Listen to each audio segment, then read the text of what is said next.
Here's a nice close-up of your flowers on mountain laurel, and it's got a lot of these very small flowers, and then they're all in a big cluster here. So when you look from afar, they just look like giant balls of pink flowers.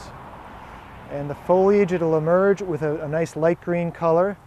What you're looking at here is, this is all the new growth from this year, and then this is last year's growth. And by the end of the season, this new growth will darken off to the darker green.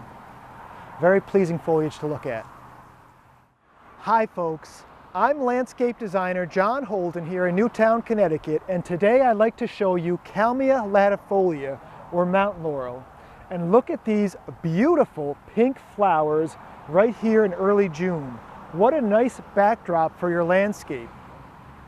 Now, mountain laurel is going to have anything from a mid-pink color to a light pink color, even to a deep pink and possibly red color in the species. And then there are plenty of cultivars that are going to give you a lot of other variations in the colors. The foliage on mountain laurel is evergreen, so even when you don't have the flowers, you're still going to have this beautiful backdrop. And as I'm looking at this shrub today, I'm trying to figure out why I don't use mountain laurels more for my foundation plantings. Rather than planting a rhododendron that's going to be in bloom when everybody else's rhododendrons are, why not add a nice mountain laurel that's going to bloom 2 to 3 weeks later and have this beautiful color?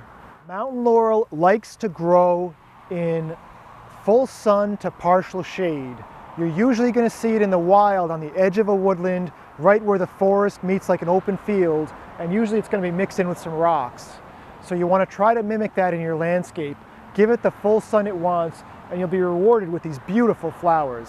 When you're maintaining your mountain laurel, one of the most important things you can do is make sure to clean up any leaves on the ground and get them out from under there.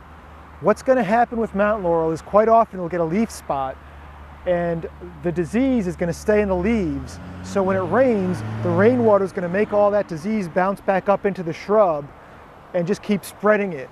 So by cleaning those leaves, you'll prevent the spread of the disease. When you're pruning your mountain laurel, you're also going to want to prune them to open them up just a little bit to allow some air and light to work its way through the shrub. Here in Connecticut, your mountain laurel is typically going to grow to be about 10 to 15 feet tall.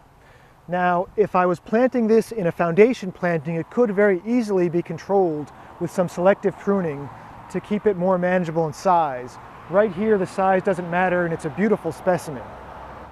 Mountain laurel transplants very easily. It has a nice fibrous root system, it's easy to dig up, and quite often if you go to a garden center in the spring before they sell out, you can find some native mountain laurel that were growing out in the forest that were dug up and brought to the garden centers to naturalize your house.